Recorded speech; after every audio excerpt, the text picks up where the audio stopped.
Assalamualaikum warahmatullahi wabarakatuh. Perkenalkan, nama saya Ana Aulia Rahma dari Prodi Manajemen S1. Saya di sini akan menyampaikan tentang dana pensiun dan kartu plastik.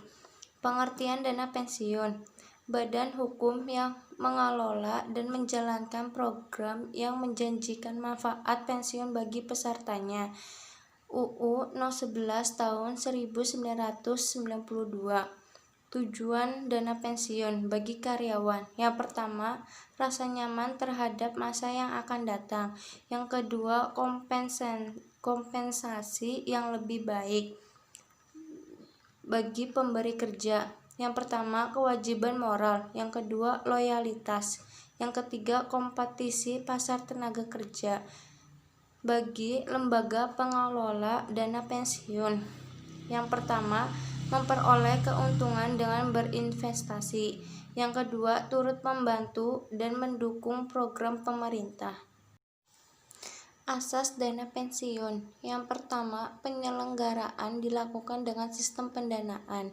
Yang kedua, pemisahan kekayaan dana pensiun dari kekayaan pendiri. Yang ketiga, kesempatan untuk mendirikan dana pensiun. Yang keempat, menunda manfaat. Yang kelima, pembinaan dan pengawasan. Fungsi dana pensiun dibagi menjadi 3, yaitu asuransi, tabungan, dan pensiun. Norma dana pensiun: yang pertama, manfaat pensiun bagi peserta didasarkan atas himpunan iuran ditambah bonus. Yang kedua, uang pertanggungan bagi peserta yang meninggal atau cacat sebelum masa pensiun diberikan penuh. Yang ketiga, nilai tunai bagi peserta yang berhenti sebelum mencapai masa kepesertaan 3 tahun hanya didasarkan atas himpunan iuran sendiri ditambah bonus. Yang keempat, nilai tunai bagi peserta yang berhenti setelah 3 tahun. Perhitungan nilai tunai didasarkan atas himpunan iuran sendiri dan iuran pemberi kerja serta bonus. Yang kelima, pembayaran manfaat pensiun, uang pertanggungan dan nilai tunai ditunjukkan kepada peserta atau ahli waris peserta yang ditunjukkan dalam sertifikat dana pensiun. Jenis kelembagaan dana pensiun: yang pertama, dana pensiun pemberi kerja atau DPPK. Dana pensiun yang dibentuk oleh orang atau badan yang memperkerjakan karyawan selaku pendiri untuk menyelenggarakan program pensiun manfaat pasti dan program pensiun iuran pasti bagi kepentingan sebagian atau seluruh karyawan sebagai peserta, dan yang menimbulkan kewajiban terhadap pemberi kerja, atau UU No. 11 Tahun 1992. Yang kedua, dana pensiun lembaga keuangan. Dana pensiun yang dibentuk oleh bank atau perusahaan asuransi jiwa untuk menyelenggarakan program pensiun iuran pasti bagi perorangan, baik karyawan maupun pekerja mandiri, yang terpisah dari dana pensiun pemberi kerja bagi karyawan bank atau perusahaan asuransi yang bersangkutan, atau UU Nomor 11 Tahun 1992. Kartu plastik atau credit card. Kartu plastik pada dasarnya adalah kartu yang diterbitkan oleh bank atau perusahaan tertentu yang dapat digunakan sebagai alat pembayaran atas transaksi barang atau jasa, atau menjamin keabsahan cek yang dikeluarkan di samping untuk melakukan penarikan tunai.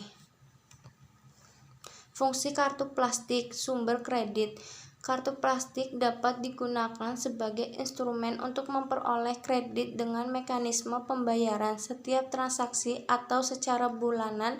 Penarikan uang tunai kartu dapat digunakan untuk penarikan uang tunai baik di counter bank atau di ATM. Penjaminan cek kartu dapat digunakan untuk menjamin penarikan cek yang ditarik si pemegang kartu guna meyakinkan si penerima cek dalam bertransaksi. Pihak-pihak yang terkait dengan kartu plastik: yang pertama, asekurir. Yang kedua, kartu plastik. Yang ketiga, penerbit. Yang keempat, pemegang. Yang kelima, kartu. Yang keenam, merchant. Keuntungan penggunaan kartu plastik bagi pemegang kartu lebih aman dan praktis karena tidak perlu membawa uang tunai. Yang kedua, leluasa karena kartu plastik atau khususnya kartu kredit dapat diterima sebagai alat pembayaran di seluruh dunia. Sistem pembayaran yang fleksibel. Yang ketiga, program merchandising atau kesempatan membeli barang-barang dengan mengangsur tanpa bunga.